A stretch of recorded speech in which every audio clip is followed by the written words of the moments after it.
Well, welcome to Speaking of Horses. I'm your host, Wayne Williams, and we're ready to go right here with some of the great stories from the horse industry. So join us as we get ready to go speaking of horses right here on this station. Well, hey, welcome to Speaking of Horses. We're glad to have you join us. And this weekend, while you're listening to this interview, Lorie is actually leaving. Lorie Duff is leaving on Sunday, the 19th of August, 2018, for an incredible journey. So first we want to welcome Lorie to the show. And Lorie, tell us, well, first of all, let's go back and tell us what inspired you to even look at this incredible journey. Hi, Wayne. It is an incredible journey for sure, and I'm going to have tons to talk about, I'm sure, when I get back. But what inspired me to actually go with the invitation to the Gobi Desert Cup to Mongolia this year was my daughter. She was diagnosed in November with a skin disease, and she had to do treatments and so forth starting January. And in June, when I got the invite to go into the Gobi Desert Cup, we had just received some great news that the treatments have been working. And so I actually was at the Children's Hospital of Eastern Ontario, which is based here in Ottawa. And I went to the foundation and I said, hey, I've got this event that I've been invited to, and I'd like to dedicate the race to you. And CHIO was all for it, and they said, this is fantastic, and I love the idea of giving back to my community. And I also like to, not only for my daughter, but for all children that have had any times that have been tough times in their life where they've had to endure some really hard times. I want them to know that, you know what, love life and live life, and you'll get through it. Tough times do end. So that's a really big reason why I was so inspired, and I'm so passionate about what I'm doing about this race. And it's been a journey to actually get to the point where I'm actually going. I had to fundraise the money, and I'm still fundraising the money to enter into the race and to travel and so forth. And the story alone of the last 6 or 8 weeks of doing this and prepping to go has been unbelievable. I'll bet. As it comes down to crunch time, shall we say, it gets really, everybody comes out of the woodwork and everything has to be done. Now, tell everybody about, this is the Gobi Desert Cup Challenge, right? Yeah. Tell everybody about it. So it's the second year that this event has been created. Camille Champlain is the Australian that was passionate and created and developed this event. So it's in the Gobi Desert. It's just outside of Mongolia. And it's 480 kilometers in the Gobi Desert. And it's with 6 horses, Mongolian horses, that we'll be using. All the countries that are entering in this race, I think there's about 20 riders that are competing. So everybody will be using the Mongolian horses. We will learn about the Mongolian culture and the historical part of the origins of how loved the horses are in Mongolia. It's really, really quite a beautiful story. And the endurance race gives us 6 days to cross the 480 kilometers with 6 horses. We get a fresh horse each day. I am representing Canada in the race. There's other countries like New Zealand, Australia, and so forth that are in the race, but they have a team of 3 and 4 and 5 members. I'm kind of going solo, so that's a little bit of a rare fun fact. That I don't have anybody else representing Canada, just myself. So my takeaway is that it's going to be a little bit more of a challenge for me because I won't have that teammate or that partner or someone to kind of lean on for advice and help and so forth. But I'm pretty sure the camaraderie with horsemen alike and horsewomen, I'm sure I will still feel that way in the race as well. Yeah, now this is actually the desert that you're crossing. Yes, sir. and not an easy one. There's been a few fun facts that have come off the along the way. People have told me some pretty fun facts about the Gobi Desert. It's an endurance race, and it's going to challenge me mentally, physically, emotionally. Just the ride alone. We do about approximately 80 kilometers per day. The horses will be checked at 40 kilometers, so halfway point. We don't get the course map out of where we're actually tracking through the desert until the days before, I think, or even hours before. So we'll have a training session and a sit down, and we'll have all of our gear checked. Like, I've had to bring my own gear as well, my own helmet, my own stirrups and leathers and so forth, to be provided with the saddles that are being provided for the horses that fit those specific horses. And it's been a challenge to coordinate and get everything set up to go. I'm not an endurance racer. I am not an endurance racer.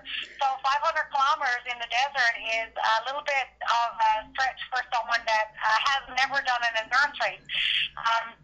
But somebody asked me a little while back, you know, why am I doing this? And I said, well, because I can.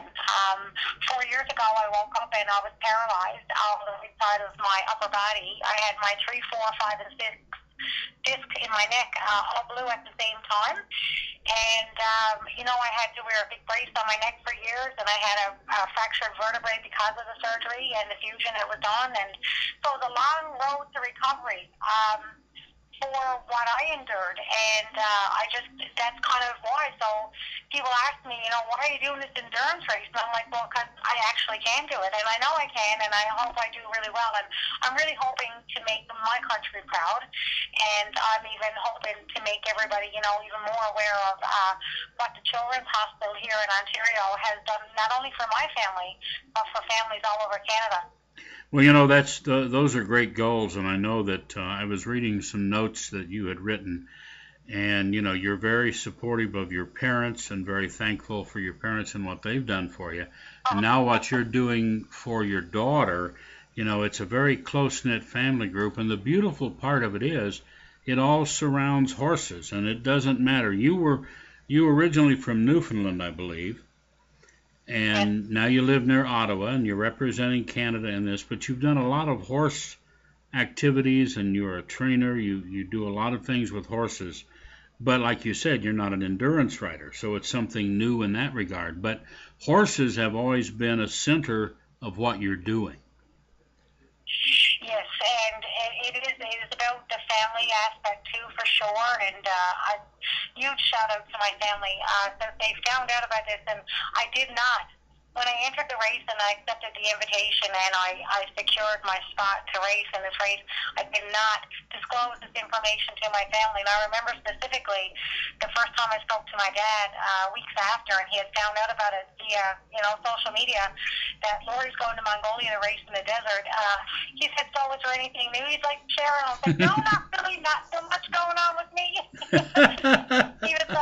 He was actually very surprised, and he said, you know, if I was 20 years younger, I'd go with you. And I was like, I know you would.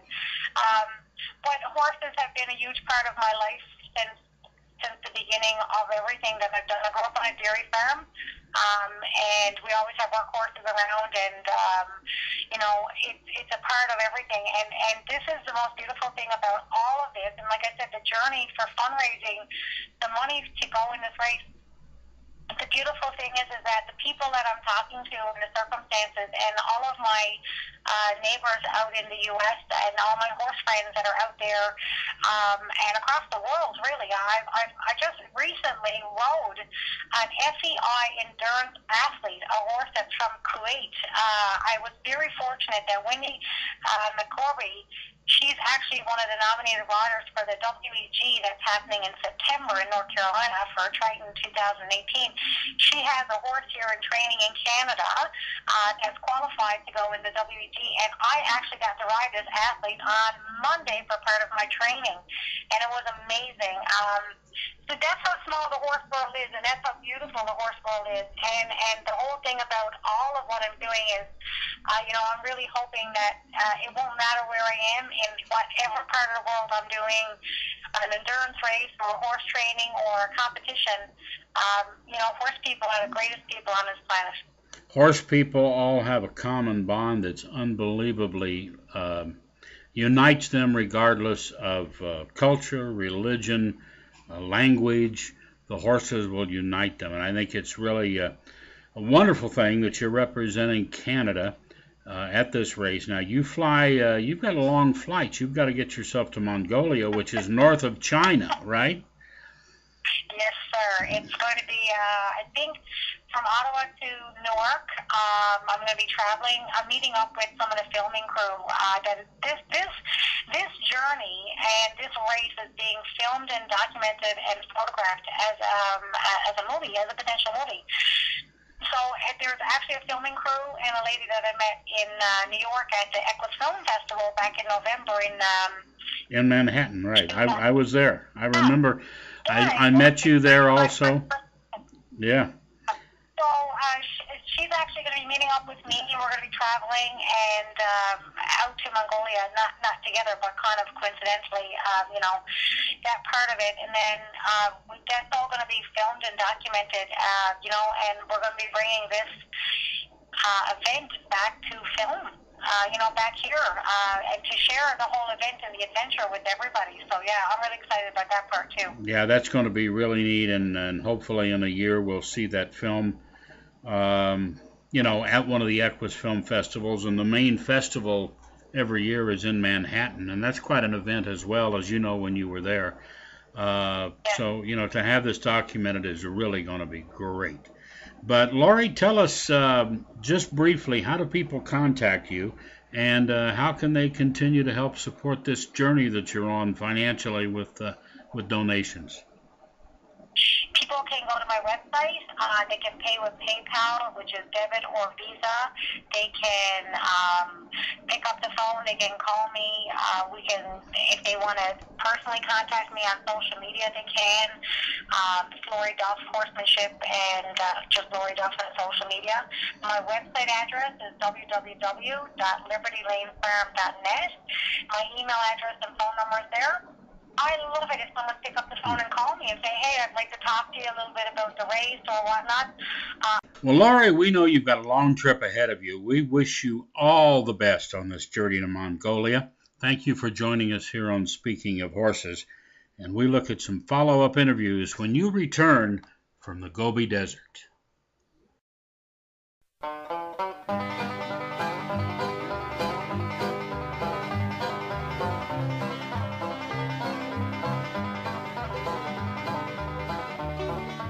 Well, that's our show. I'm your host, Wayne Williams. Speaking of Horses, we'll be back next week with a brand new show. Or join us at speakingofhorses.com.